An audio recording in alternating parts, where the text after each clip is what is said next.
Chers étudiants, bonjour. Aujourd'hui, je vais vous présenter la deuxième partie du chapitre 4 que j'assure pour les étudiants sciences de la matière physique, semestre 4, mécanique quantique.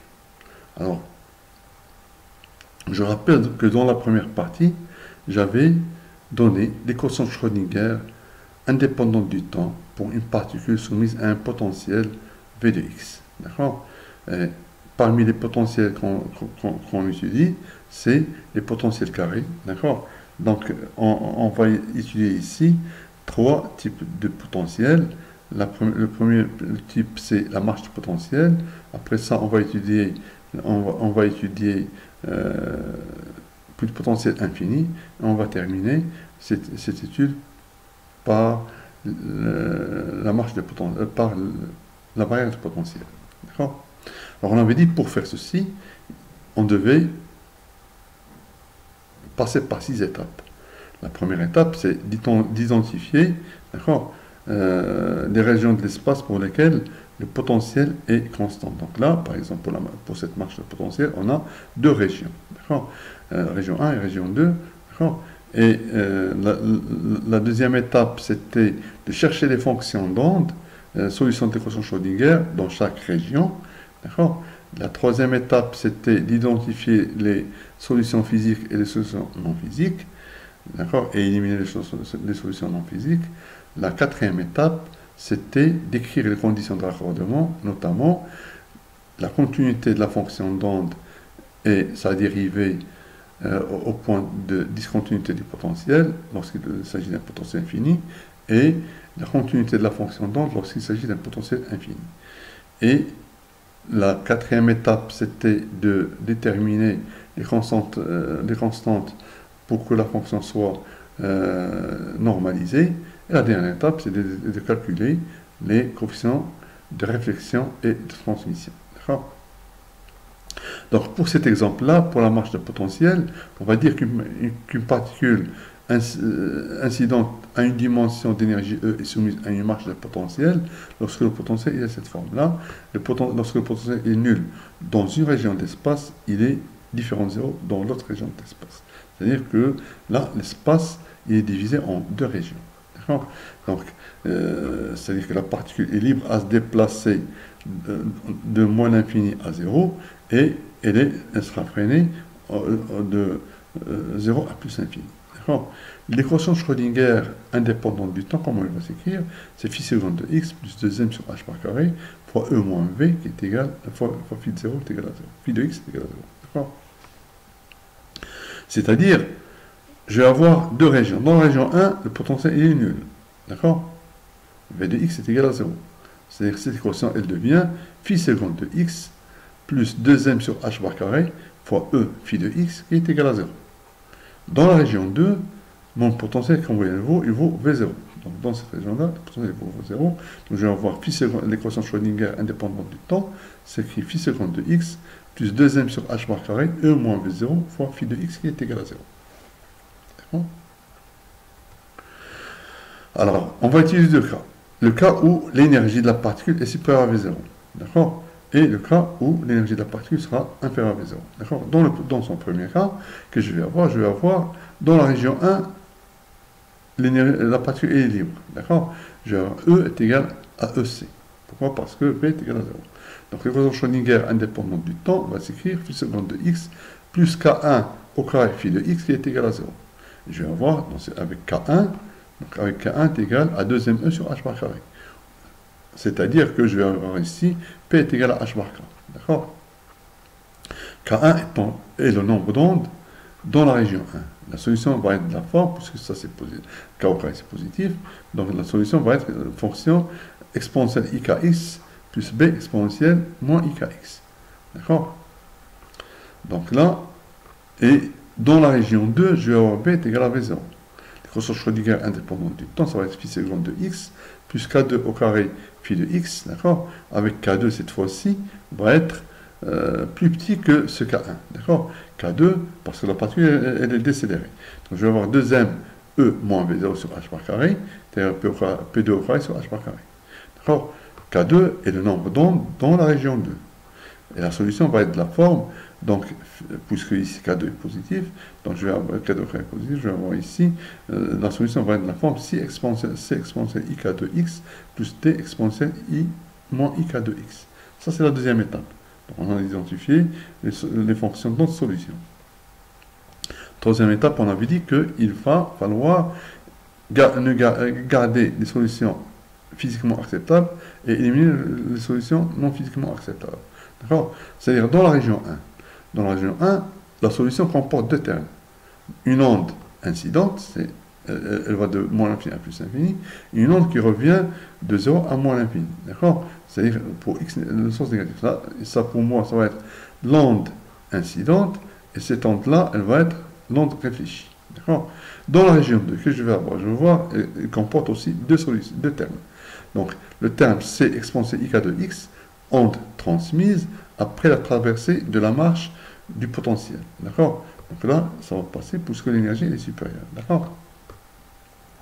Et l'autre onde, D exponentiellement IK de x, qui devait être normalement une onde réfléchie, mais il n'y a pas d'obstacle à l'infini pour l'onde soit réfléchie. Donc là, c'est-à-dire que cette solution-là, elle n'est pas physiquement acceptable. Pourquoi? Parce qu'il n'y a pas d'obstacle à l'infini dans la région 2 pour que l'onde soit réfléchie. Donc là, qu'est-ce qu'on va faire? On va prendre D est égal à 0.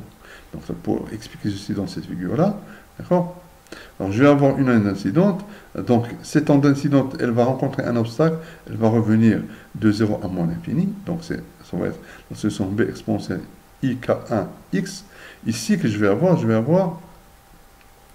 une onde transmise, d'accord, qui va passer outre la marche de potentiel, d'accord, qui va être phi t qui est égal à c exponentielle ik de x, mais je ne peux, ici il n'y a pas d'obstacle pour que la particule revienne de moins l'infini, de plus l'infini à moins l'infini. Donc là, on va éliminer cette solution-là. Donc la solution générale, ça va être quoi? La solution globale, dans ce cas, ça va être quoi? Ça va être phi de x qui est égal à phi 1 de x, d'accord, plus qui est égal à A exponentielle IK1x plus B exponentielle moins IK1x. D'accord? Et dans la région 2, ça va être l'onde transmise progressive, ça va être phi de dx qui est égal à C exponentielle IK de x. C'est la région 2, c'est l'onde progressive. C'est-à-dire ici, je résume ceci dans cette figure-là. Donc je vais avoir une onde incidente, et cette onde incidente, elle va rencontrer l'obstacle. Donc qu'est-ce qu'il va y avoir? Il va y avoir une onde réfléchie, et une partie de l'onde va passer dans la marche et ça va me donner l'onde transmise. Donc ça, c'est la troisième étape. Quatrième étape, il faut écrire les conditions de raccordement pour la détermination des constantes A, B et C. D'accord? Qu'est-ce que j'avais dit? J'avais dit que les conditions de raccordement sont telles que la fonction d'onde doit être contenue au point de discontinuité du potentiel, d'accord? Et aussi, la dérivée doit être aussi contenue au point de discontinuité. Donc, c'est le point de passage de la région 1 à la région 2, c'est le point 0, d'accord? C'est-à-dire, au point 0, je dois avoir continuité de la fonction d'onde. Je vais avoir phi 1 de 0 qui est égal à phi 2 de 0, d'accord?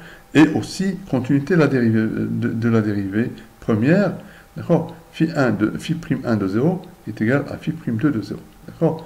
Alors, si je remplace 0 dans ces solutions-là, je vais avoir phi 1 de 0 qui est égal à A plus B, et phi 2 de 0 qui va être égal à C. D'accord? Ceci doit être égal, c'est-à-dire je vais avoir A plus B doit être égal à C. C'est ce que j'ai écrit ici. Si je dérive les fonctions, donc je vais avoir au point 0, je vais avoir IK1 A moins B au point 0, IK2 fois C. D'accord? Ou bien, pour que ce soit plus facile, je vais dire A moins B est égal à K2 sur K1 qui est fois C. D'accord? Donc là, qu'est-ce que j'ai deux équations à trois inconnues. D'accord? Donc je dois déterminer, je vais fixer une inconnue et je cherche les autres en fonction de cette inconnue-là. D'accord? Donc là, je vais avoir, si je veux calculer B, qu'est-ce que je fais? Je fais cette équation-là moins cette équation-là. D'accord? Donc je vais avoir B est égal à K1 moins K2 sur K1 plus K2.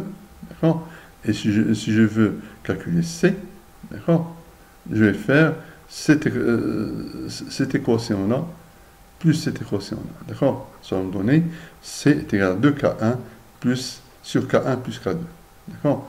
Donc là, la solution, donc pour moi, l'onde incidente va être représentée par A exponentielle IK1X. L'onde réfléchie va être représentée par A K1 moins K2 sur K1 plus K2 exponentielle moins IK1X. Et l'onde transmise, ça va être donné par A K1, 2A fois 2K1 sur K1 plus K2 exponentielle IK2X. D'accord? C'est-à-dire, avec ça, je peux déterminer le coefficient de réflexion et le coefficient de transmission. R qui est égal à module de phi R au carré sur module de phi I au carré, égal à module de B au carré sur A au carré, ça va être donné par K1 moins K2 sur K1 plus K2 le tout au carré. Alors, si je remplace K1 et K2 en fonction de E et V0, je vais avoir cette expression. D'accord? Alors, le coefficient de transmission, ça va être quoi? Ça va être phi t au carré sur phi I au carré. D'accord? 4t sur KI, 4t est égal à K2, KI est égal à K1, d'accord? Ça va me donner C, module de C au carré sur module de A au carré, K2 sur K1, et ça va être égal à 4K1, K2 sur K1 plus K2 au carré. Si je fais ça plus ça, je vais avoir R plus C est égal à 1. Donc l'énergie totale est conservée, elle est partagée en deux parties, l'une réfléchie et l'autre transmise. Ceci dans le cas où E est supérieur à V0. D'accord? Maintenant, dans le cas où E est inférieur à V0. Alors, dans la première région, ça va être la même chose tout à l'heure. D'accord? L'équation de Schrödinger va être phi seconde de x moins plus K1 au carré phi de x qui est égal à 0. D'accord? Et la solution va être égale à phi 1 de x qui est égal à A exponentielle IK1x plus B exponentielle moins IK1. Exactement la même chose tout à l'heure. D'accord?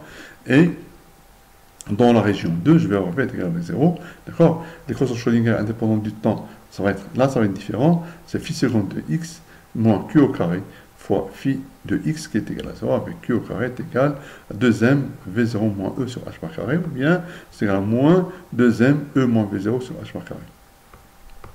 Q n'est plus un nombre d'ondes. D'accord? La solution va être de la forme phi de x qui est égal à c exponentielle qx plus d exponentielle moins qx. On va voir que cette solution-là, il faut l'éliminer, on va voir pourquoi. D'accord? Alors, donc, l'identification maintenant des différents termes, c'est la deuxième étape. Donc, la solution comporte, donc dans la région 1, comme tout à l'heure, elle comporte une onde réfléchie, une onde transmise, une onde réfléchie. D'accord? Dans la région 2, d'accord, la solution comporte deux termes. D'accord? Un terme en c exponentielle qx qui tend vers l'infini quand x tend vers plus l'infini. D'accord? Ça c'est pas physiquement n'est pas acceptable. Pourquoi? Parce que on doit avoir une fonction qui tend vers 0 lorsque x tend vers 0, tend vers l'infini. Donc cette solution non physiquement acceptable. Donc c'est pour ça qu'on va prendre c est égal à 0. D'accord? Et l'autre solution, donc c'est d exponentielle moins uqx. Ce terme-là est convergent, c'est l'onde évanescente.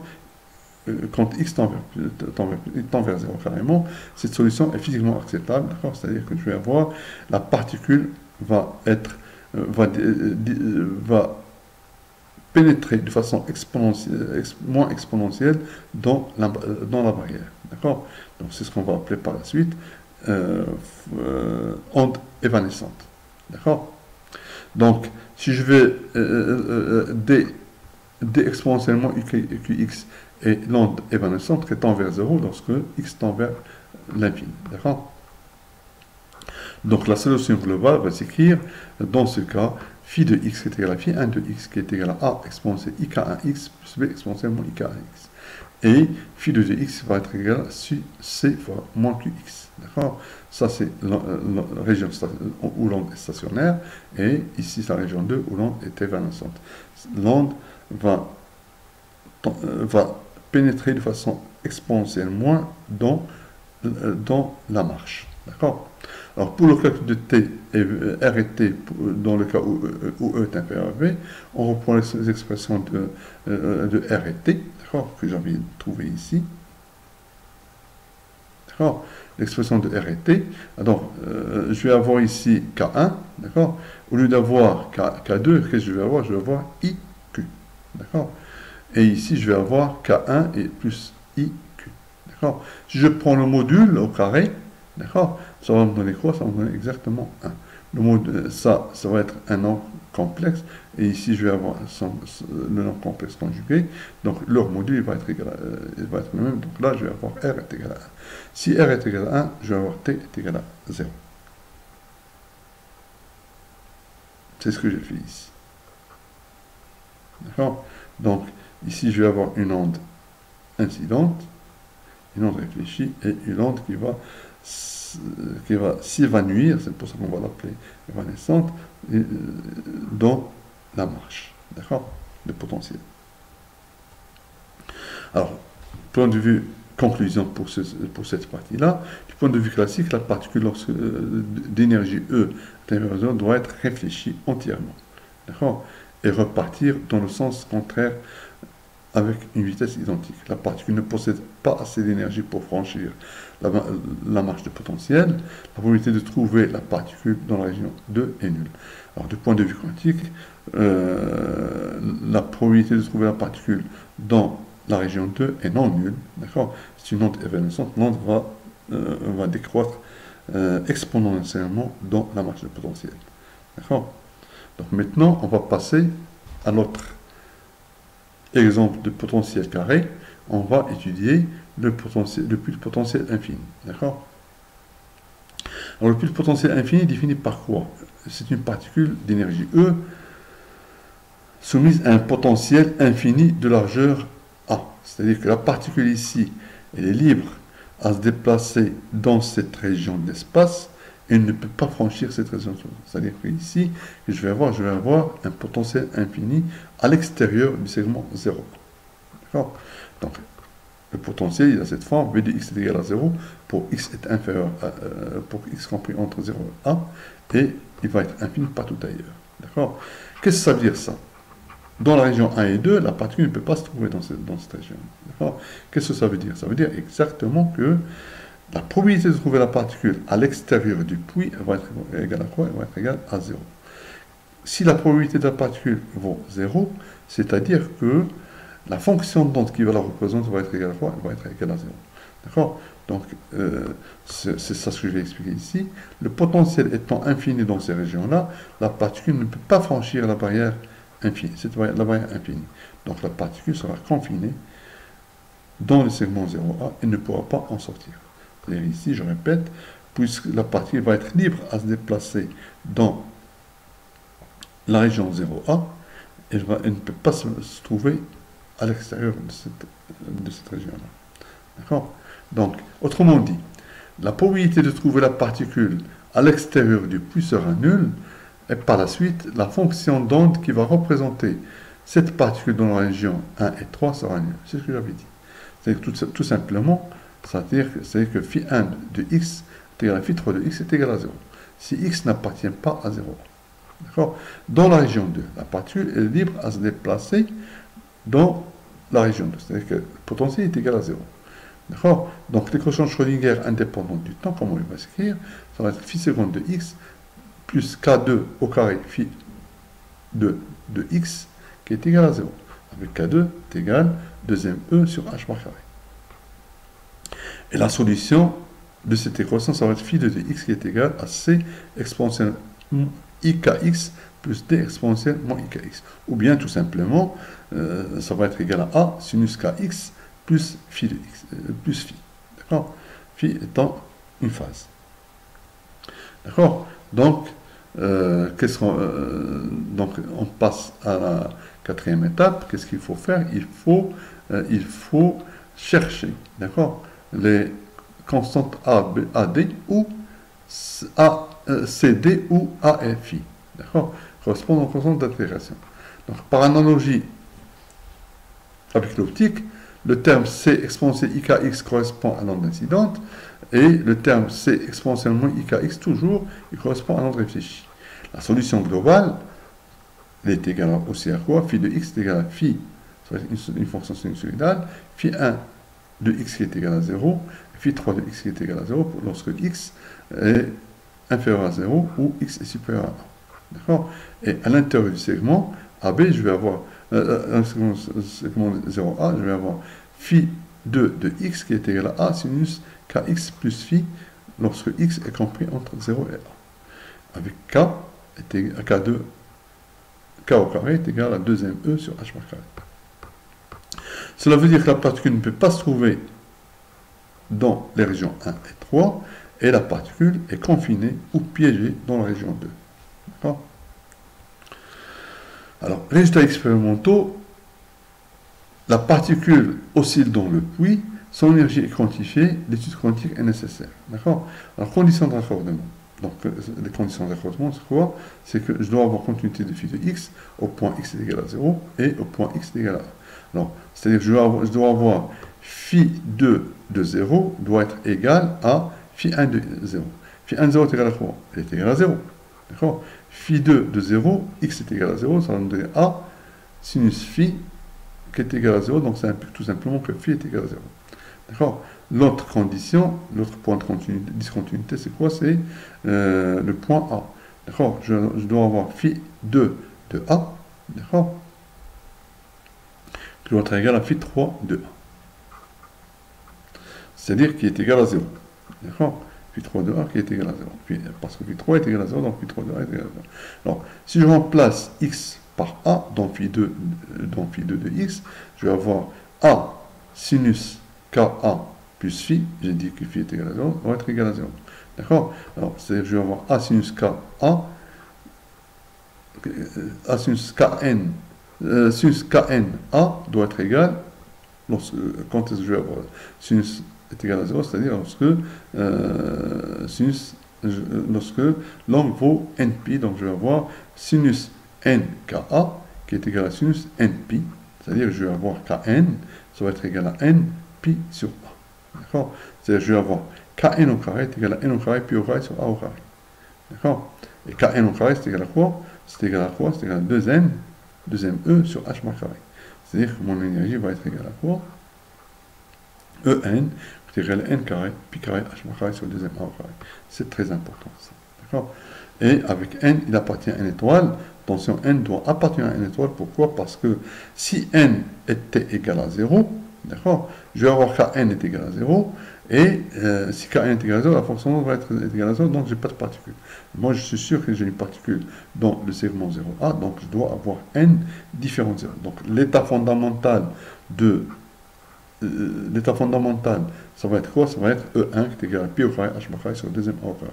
Le premier état excité, c'est 2 pi au carré h par carré sur m a au carré, etc. Donc là, en fonction de n, je vais avoir le nombre d'états excités. D'accord? Donc, je résume. Ainsi, la solution de l'équation Schrödinger dans le puits correspond à la fonction d'onde phi n de x qui était à une énergie n et le nombre d'ondes kn sont quantifiés. D'accord? Je vais avoir phi n de x qui est égal à a sinus kn x qui est égal à a sinus n pi x sur a avec kn est égal à n pi sur a. D'accord? Et l'énergie E va être égale à quoi? L'énergie En va être égale à n carré pi carré h par carré sur le 2m a au carré. D'accord? Avec a est égal à n au carré. A étant une constante d'intégration, d'accord, obtenue en imposant à ce que la fonction d'onde soit normée, c'est-à-dire je dois avoir somme de 0 à a phi n de x au carré module au carré d de x qui est égal à module de a au carré somme de 0 à a sinus au carré n pi x sur a d de x qui est égal à 1. D'accord? Donc là, en faisant le calcul, je vais trouver que a module de a c'est égal, plutôt a est égal à racine de 2 sur a exponentielle θ. On va prendre la solution réelle et je vais dire que phi n de x, la fonction d'onde qui va représenter la particule dans un pulse potentiel infini, ça va être égal phi n de x qui est égal à racine de 2 sur a sinus n pi x, d'accord, sur A avec n appartenant à n étoile, et je vais avoir une énergie E, comme j'avais dit tout à l'heure, En, c'est égal pi carré, h bar carré, n carré, sur le deuxième A au carré. D'accord? Donc je passe au troisième exemple, c'est la barrière potentielle. On va dire qu'une particule d'énergie E soumise à une barrière de potentiel de largeur A, c'est une particule soumise à un potentiel de la forme V de x est égal à 0 lorsque x est inférieur à 0 et x est supérieur à 1. D'accord? V de x est égal à V0 lorsque x est compris entre 0 et 1. D'accord? Donc là aussi, on va voir trois régions, une région 1, une région 2 et une région 3. D'accord? Alors, région 1. Dans la région 1 et 3, la particule, elle est libre à se déplacer dans cet espace-là. D'accord? Libre à se déplacer. Donc, je vais avoir, dans la région 1 et 3, ça va être la même équation Schrödinger. Phi1 seconde 2 plus K2 seconde, K2 au carré Phi1 est égal à 0. D'accord? D'accord? Et dans la région 3, phi 3 secondes plus K3 au carré phi 3 est égal à 0. D'accord? Avec K1 est égal à K2, et K1 est égal à 3 est égal à 2 E sur H bar carré. D'accord? Alors, dans la région 3, dans la région 2, d'accord, le potentiel, il vaut V0. D'accord? L'équation Schrödinger indépendante du temps va s'écrire phi 2 secondes plus K2 au carré phi 2 de 0, phi 2 est égal à 0. D'accord? Avec cette fois-ci, K2 au carré est égal à 2 E moins V0 sur H bar carré. D'accord? Les solutions faciles, les solutions dans les trois régions, ça va être quoi? Ça va être des ondes progressives. Phi 1 de x qui est égal à A exponentielle IK1x plus B exponentielle moins IK1x. Pour x inférieur à 0, ceci dans la région 1. Phi 2 de x qui est égal à C exponentielle IK de x plus D exponentielle moins IK de x pour x compris entre 0 et 1, la région 2. D'accord? Et phi 3 de x qui est égal à E exponentielle IK1x plus F exponentielle moins IK1x. Pour x supérieur à 0, supérieur à A, c'est la région 3. Donc, A, B, C et D, E et F sont des constantes d'intégration indéterminées. Tout d'abord, avant de faire ça, on va chercher à éliminer les solutions non physiques. Notamment, dans la région 1, identification des différents termes de la solution. Dans la région 1, la solution est la somme donc d'une onde incidente A exponentielle IK1x et d'une onde réfléchie B exponentielle moins IK1x. Il y a un obstacle en x est égal à 0, donc là, je vais avoir une onde réfléchie. Dans la région 2, là aussi, je vais avoir la solution est la somme d'une onde transmise, C exponentielle IK de x, d'accord? Et puisqu'en x est égal à 0, je vais avoir un potentiel donc, qui va réfléchir l'onde, je vais avoir D exponentielle moins IK de x. On a un obstacle en x est égal à 1. Alors, dans la région 3, la solution ne peut comporter qu'une onde transmise. Pourquoi? Parce que je n'ai pas d'obstacle à l'infini, d'accord, pour que la particule soit réfléchie. D'accord? Donc je dois prendre F est égal à 0. C'est-à-dire, je vais avoir, donc, ce que je vais illustrer dans cette figure, je vais avoir une onde incidente, d'accord? Elle va rencontrer cet obstacle, cette onde incidente, une partie sera réfléchie, et une partie sera transmise. D'accord? Cette partie transmise, ici, là, ça va être quoi? Ça va être, elle va rencontrer un obstacle, je vais avoir une deuxième réflexion, d'accord? Une deuxième réflexion de l'onde, d'accord? C'est phi de R, c'est D exponentielle moins IK de x, d'accord?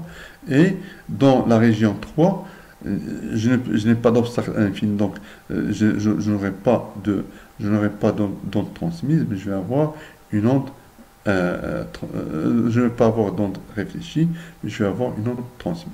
D'accord? C'est-à-dire que la solution finale, ça va être quoi? La solution finale, dont les trois régions seront phi 1 de x est égal à A exponentielle IK1x plus B exponentielle moins IK1x pour x inférieur à 0. D'accord? Et je vais avoir dans la région 2, dans la barrière, je vais avoir phi 2 de x qui est égal à c exponentielle ik de x, c exponentielle ik de x plus d exponentiellement ik de x, c'est la réflexion due à l'obstacle qu'il y a, au point A. D'accord? C'est la région 2. Et dans la région 3, je vais avoir phi 3 de x qui est égal à e exponentielle ik 1x pour x supérieur à 0. D'accord? C'est la région 3.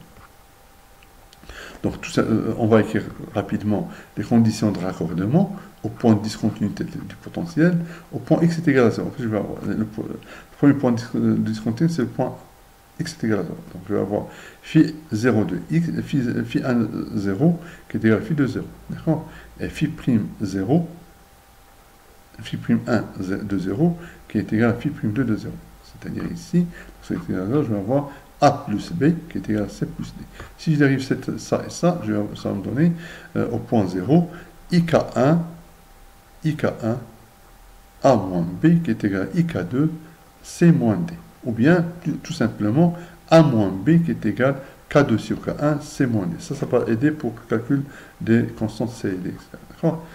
Alors, au point X est égal à A, phi 2 de A, ça va être égal à quoi? C'est égal à phi 3 de A. Et la dérivée en ce point-là, phi 2 prime de A est égal à phi 3 prime de A. C'est-à-dire que je vais avoir, je vais remplacer x par A, donc ça va me donner ici C exponentielle IK de A plus D exponentiellement IK de A qui est égal à E, d'accord, exponentielle IK1.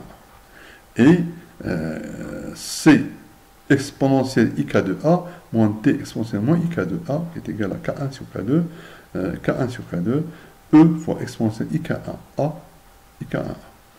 Alors, pour le calcul du coefficient de transmission et de réflexion, c'est un très long calcul que j'espère, quand on va y avoir le déconfinement, que j'espère pouvoir vous présenter dans un cours, d'accord? Le calcul est un peu lent, d'accord? On va le faire sur le tableau, d'accord? Alors, on fixe donc, on a 4 équations à 5 inconnues, on fixe l'amplitude A et on détermine B, C, D, E en fonction de A. Et par la suite, on pourrait montrer, ça c'est ce que j'espère montrer vraiment en cours, dans un présentiel, on pourrait montrer que les coefficients de réflexion R et de transmission T vont être donnés par ces expressions. R est égal à K2 au carré moins K1 au carré sinus au carré K2x sur 4K1 au carré plus fois K2 au carré fois moins plus K2 au carré moins K1 au carré sinus carré K2x. C'est un calcul qui est très lent, d'accord? Mais j'espère qu'on a le temps, on va le faire, d'accord? On va le faire en cours. Donc, je vais avoir T est égal, le coefficient de transmission, ça va être 4K1 au carré fois K2 au carré sur 4K1 au carré fois K2 au carré plus K1 au carré moins K2 au carré, d'accord? Le tout au carré fois sinus au carré K2 fois x. Donc, si vous faites ça plus ça, vous allez trouver R plus T est égal à 1. D'accord? Ça, j'espère qu'on va faire ça en cours. On dit confinement. Maintenant, dans le cas où E est compris entre 0 et V, c'est-à-dire lorsque E est inférieur à V0. C'est ce qu'on va voir, on voit l'effet tunnel. Alors, donc, de toute façon, dans les régions 1 et 3, les solutions sont les mêmes. La région 1, ça va être phi seconde plus K1 au carré phi 1, qui est égal à 0. Et la région 3, ça va être phi 3 seconde plus K3 au carré, phi 3 est égal à 0. Donc là, avec K1 comme tout à l'heure, K1 au carré est égal à K3 au carré est égal à 2m E sur H par carré. D'accord? Dans la région où V est égal à V0, mais avec E moins V0 est inférieur à 0, l'équation de Schrödinger va être phi seconde 2 moins alpha au carré phi 2 de 0 est égal à 0. D'accord? Avec alpha au carré, comme ce qu'on a fait tout à l'heure, donc ça va être 2m V0 moins E sur H par carré, ou bien alpha au carré est égal à moins 2m E moins V0 sur H par carré. La solution n'est plus, alpha n'est pas un nombre d'ondes, et la solution, ça va être la solution réelle, phi de x est égal à c exponentielle alpha x plus d exponentielle moins alpha x.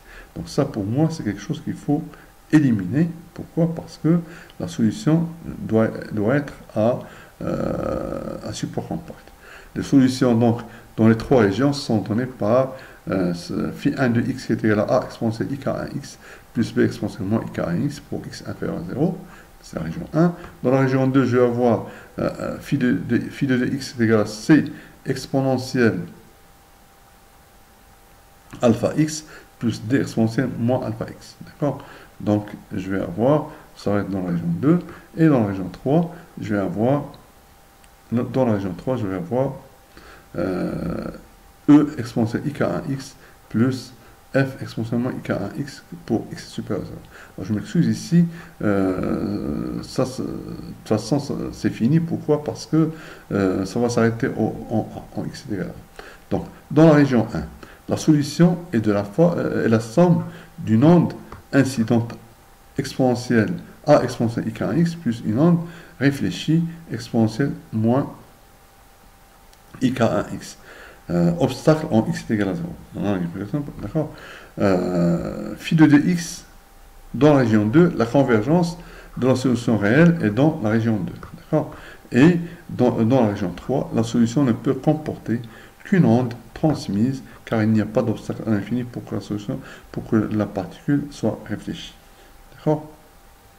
Alors, donc, ça veut dire que les solutions finales dans les trois régions seront phi 1 de x est égal à a exponentielle ik1x plus b exponentielle moins ik1x pour x est inférieur à 0, région 1. D'accord. Phi de x est égal à c exponentielle alpha x plus d exponentielle moins alpha x pour x dans la région 2. Et je vais avoir phi 3 de x qui est égal à e exponentielle ik1x pour x supérieur à 0, région 3. D'accord. Donc ici, que je vais avoir un schéma, d'accord, qui est expliqué ici. Lorsque E est inférieur à 0, je vais avoir ici une onde transmise, une onde incidente, une onde réfléchie, une onde évanescente et une onde transmise. D'accord. Donc là, ça nous permet d'écrire les conditions de raccordement. D'accord. Conditions de raccordement au point x est égal à 0, je vais avoir phi 1 de 0 est égal à phi 2 de 0, c'est-à-dire a plus b est égal à c plus d. D'accord. Et au point, et la dérivée première, d'accord, est contenue au point x est égal à 0, c'est-à-dire que je vais avoir ici ik1 fois a moins b est égal à alpha fois c moins d, ou bien a moins b est égal, pour que ce soit facile, a moins b est égal à alpha sur ik1. D'accord. Alors, au point x est égal à 0, au point x est égal à a, donc la même chose, je vais avoir c exponentielle alpha x plus d exponentiellement alpha x est égal à e exponentielle ika, k1a. D'accord. Et je vais avoir alpha, plutôt c exponentielle alpha x moins d exponentiellement alpha x est égal à i k1 sur alpha. D'accord. Fois e exponentielle ik1x, ik1a. D'accord. Et donc, si on fait le calcul, d'accord, si on fait le calcul de tout ça, d'accord, et je vais avoir le coefficient de transmission t va être égal à 4 alpha au carré k1 au carré sur fois 4 alpha au carré k1 au carré plus k1 au carré fois alpha au carré sinus module sinus hyperbolique de au carré de alpha. D'accord. Si je remplace l'énergie K1 et alpha en fonction de l'énergie et du potentiel, ça va me donner cette quantité-là. Alors ceci, on pouvait retrouver tout simplement en écrivant ici ce qu'on avait trouvé pour lorsque E est supérieur à 0, on pouvait le retrouver en écrivant tout simplement ici que K2 c'est égal à quoi? C'est égal à I, d'accord, alpha. Et on va retrouver exactement ce qu'on avait tout à l'heure. D'accord. Alors, donc, j'espère que cette dernière partie, il y a beaucoup de calculs. J'espère qu'on aura le temps pour le faire en présentiel. Mais sinon, si vous avez des questions sur ça, je peux vous répondre. Je vous remercie.